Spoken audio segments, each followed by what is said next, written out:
तो उधर चाइना के साथ उनका डायलॉग प्रोसेस का आगाज़ हो जाएगा, वो मसला उनका हल हो जाएगा। इधर क्या होगा सर? इधर भी कुछ नहीं होगा। और हमारे साथ अगर वो बॉर्डर पे ठुक ठुक लगाते हैं, ज़्यादा जो सीरियस हो जाती है, तो वो ठुक ठुक तो उनको बहुत महंगी पड़ जाएगी, क्योंकि उनकी मईशत तबाह होनी है, हमारी तो पहले से ही तबाह है। तो ये उन्होंने डिसाइड करना है कि किस तरीके से उन्होंने इसका पाकिस्तान में घबराहट का कोई 0% ज़रूरत है। ये खान साहब जो है, ये खान साहब को ना तजर्बाकारी है, वो बगैर सोचे ट्वीट कर देते हैं। अगर इनकी जगह कोई भी समझदार प्राइम मिनिस्टर बैठा हो तो वो इस वक्त इस तरह के ट्वीट भी ना करे। खान साहब का अजीब अलमिया है कि मैं मोदी को फ़ोन कर रहा हूँ, वो फ़ोन नहीं अटेंड कर रहा। ये बातें डिप्लोमेसी में नहीं बोली जाती। प्राइम मिनिस्टर खुद उठा के प्राइम मिनिस्टर को फ़ोन ही नहीं किया करते।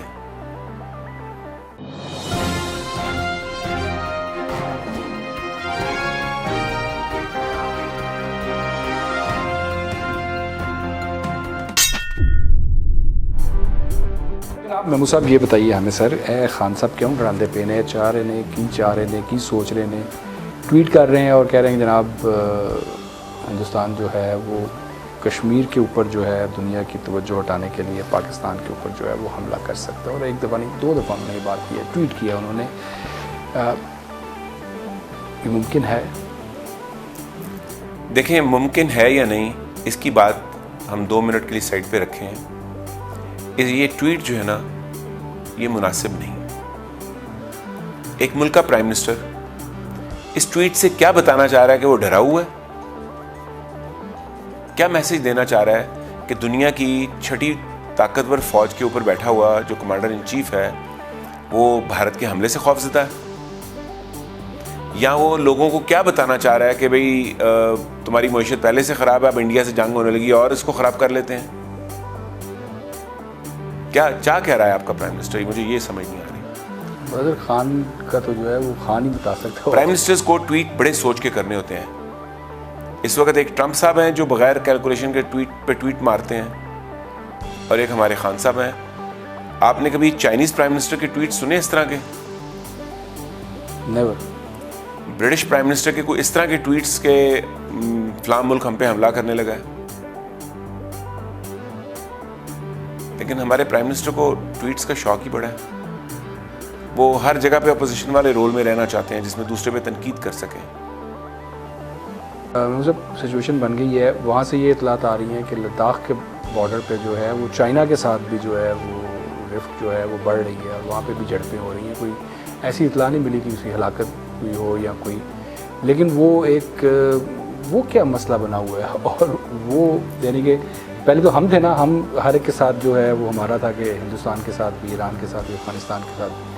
अब हिंदुस्तान भी जो है वो चाइना के साथ भी है, तो उधर नेपाल के साथ भी जो है वो मसला बना हुआ है, इधर हमारे साथ भी बना हुआ है। ये क्या हो रहा है? चाइना के साथ भी उनकी जंग का कोई इम्कान नहीं है। अब बैठ के कैलकुलेट करते हैं ना फैक्टर्स। जी। जब तक किसी जंग में किसी एक मुल्क को फायदा होने का इम्कान नजर ना आ रहा हो, जंग नहीं हुआ करती। भारत चाइना की जंग में भारत को फायदा नहीं होने लगा तो वो इस जंग में पहल नहीं करेगा। और चाइना उनको अपना माल बेचता है हर साल $60 अरब का। वो नहीं चाहेगा कि उस जंग के जरिए उसका $60 अरब सालाना मर जाए।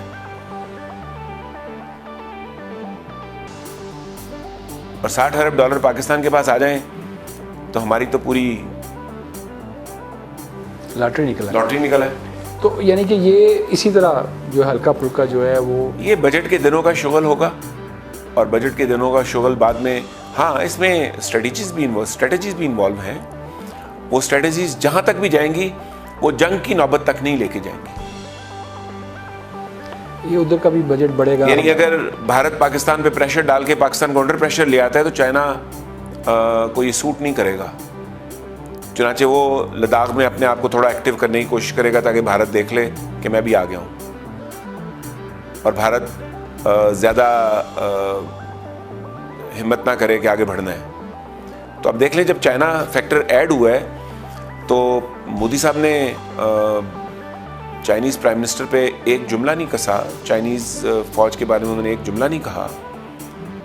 वो जितने जुमले हैं वो सिर्फ पाकिस्तान के बारे में कहते हैं क्योंकि वो उन्हें सूट करते हैं। लेकिन अगर उन्होंने चाइना के बारे में जुमला कहे तो ये जुमले जंग की तरफ लेके जा सकते हैं। ये इधर से एक जुमला बोलेंगे, उधर से फिर 2 जुमले आएंगे, तो फिर वो हालात गर्म हो जाएंगे। तो वो नहीं बोलेंगे ऐसे जुमले। बहुत बोलेंगे तो कैलकुलेट करके बोलेंगे, दोस्ती की बात करेंगे, इख्तलाफात को ख़त्म करने की बात करेंगे, जंग की धमकी नहीं देंगे। तो उधर चाइना के साथ उनका डायलॉग प्रोसेस का आगाज़ हो जाएगा, वो मसला उनका हल हो जाएगा। इधर क्या होगा सर? इधर भी कुछ नहीं होगा। और हमारे साथ अगर वो बॉर्डर पे ठुक ठुक लगाते हैं, ज़्यादा जो सीरियस हो जाती है, तो वो ठुक ठुक तो उनको बहुत महंगी पड़ जाएगी, क्योंकि उनकी मईशत तबाह होनी है, हमारी तो पहले से ही तबाह है। तो ये उन्होंने डिसाइड करना है कि किस तरीके से उन्होंने इसका पाकिस्तान में घबराहट का कोई 0% ज़रूरत है।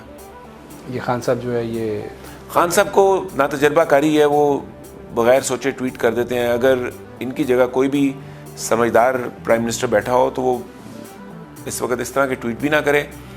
खान साहब का अजीब अलमिया है कि मैं मोदी को फ़ोन कर रहा हूँ, वो फ़ोन नहीं अटेंड कर रहा। ये बातें डिप्लोमेसी में नहीं बोली जाती। प्राइम मिनिस्टर खुद उठा के प्राइम मिनिस्टर को फ़ोन ही नहीं किया करते। सबसे पहले तो जब आप दुश्मन मुल्कों के साथ बात कर रहे हैं जहां आपकी जंगों का इम्कान है, तो ये मामला सफारती लेवल से शुरू किए जाते हैं। बैक चैनल डिप्लोमेसी इस्तेमाल की जाती है। बैक चैनल या आपकी जो सफारतकारी का निज़ाम है, वहाँ आपका सफ़ीर टाइम मांगता है और इधर से आपके सफ़ीर को कहा जाता है कि टाइम दो, और वो लोअर लेवल के लोग कह रहे होते हैं। हाँ साहब, फर्स्ट टाइम है ना जी, काफ़ी चीज़ें नहीं पता, तो खुले डुले बंदे कह देते हैं जी मैं कीता सी कॉल। प्राइम मिनिस्टर्स को कॉल करते हैं जब उनकी बहुत फ्रैंकनेस हो गई होती है कि कॉल कर सकते हैं, तब भी आप प्रोटोकॉल का एहतराम करके कॉल करते हैं। कि एक प्राइम मिनिस्टर दूसरे प्राइम मिनिस्टर को जब कॉल कर रहा है तो वहाँ का प्राइम मिनिस्टर अपनी एक भरी मीटिंग में बैठा है, तो आप ऐसे मौके पर उसको कॉल करना पसंद नहीं करते। दूसरी तरफ ये है कि चाइना को ये भी खदशा था कि जो जिस तरह की सड़कें और एयर स्ट्रिप वगैरह बनाई है, उससे इनके कुछ ऐसे डिजाइन हैं, कुछ ऐसी सोच है कि गालिबन कोई वहां पे जारियत करने का इरादा रखते हैं वहां।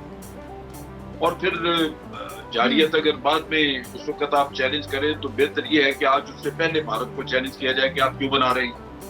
तो एक तो ये वजह है कि चाइना को एकदम से ख्याल आया कि ये यहाँ पे जो कुछ एक्टिविटी है ये बहुत ही खतरनाक एक्टिविटी और भारत को रोकना होगा। दूसरी तरफ ये है कि भारत लगातार एकतरफा कदम करता रहा और उन्होंने पीछे आर्टिकल 370 जब कश्मीर का खत्म किया तो यूनियन टेरिटरी बना दी, जिसमें लद्दाख भी एक यूनियन टेरिटरी बन गया।